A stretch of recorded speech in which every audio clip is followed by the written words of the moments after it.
Hey, I'm Courtney Blunt, and I teach second grade at Frost School. When I think about leadership and innovation in education, I always come back to one thing, and that's service. I serve my students, my colleagues, in this profession with my whole entire heart. The word that best describes me as a leader probably would be the way I build confidence in my students. That's personal for me, just because I was that student who didn't always believe in herself. And if I'm being honest, I still struggle with confidence today as a teacher. So when I see a child hold back or doubt their abilities in themselves, it just hits home. And I just never want my students to wait until adulthood to believe that they're capable. So that's why I teach the way that I do. Confidence building isn't just a strategy in the classroom. It's the foundation. I use learning targets, success criteria, like we are learning so we can, I've got it when, type of things, so that they can check up on themselves. Turn and talk stems to help students speak with courage. Lots of reflection rubrics and constant check-ins, so every student feels seen and feels heard and feels valued. The moment students start believing in themselves is really when everything changes.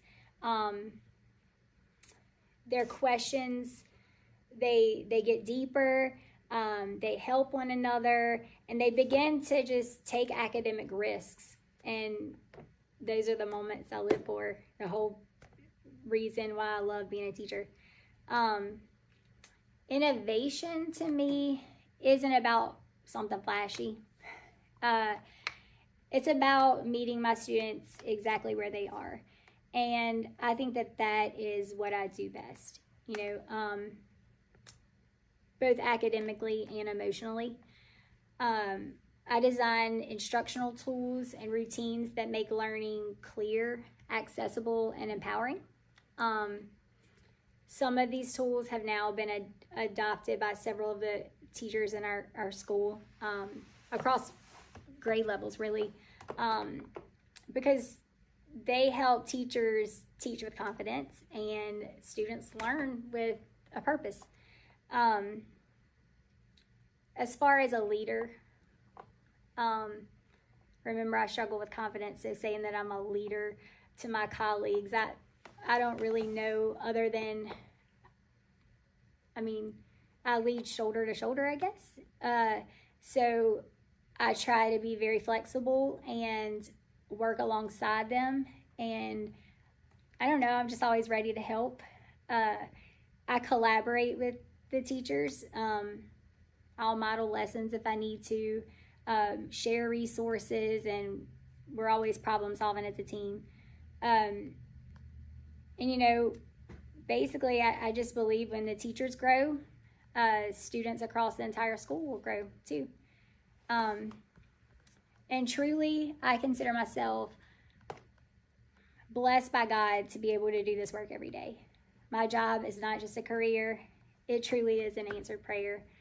I actually prayed for this exact position at this school many years ago, and I was hired during the whole hiring freeze. So truly, God gave me this job, and I treat it as such.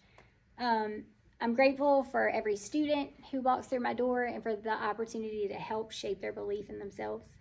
This work is still growing. Teachers continue adapting for their classroom, and I keep refining it through reflection and student data. Students are more confident, more encouraged, more engaged, and more aware of their own learning, and that's what drives me. And I just want to keep learning so that I can do that even more, find new innovative ways to bring it to my classroom and our school, really. I believe real innovation begins with empathy, though. Leadership begins with service, and meaningful learning begins when a child believes they can. I didn't always believe that about myself, but I make sure my students do. So that is my why, and it's the work I'll continue every single day as long as God lets me. Thank you.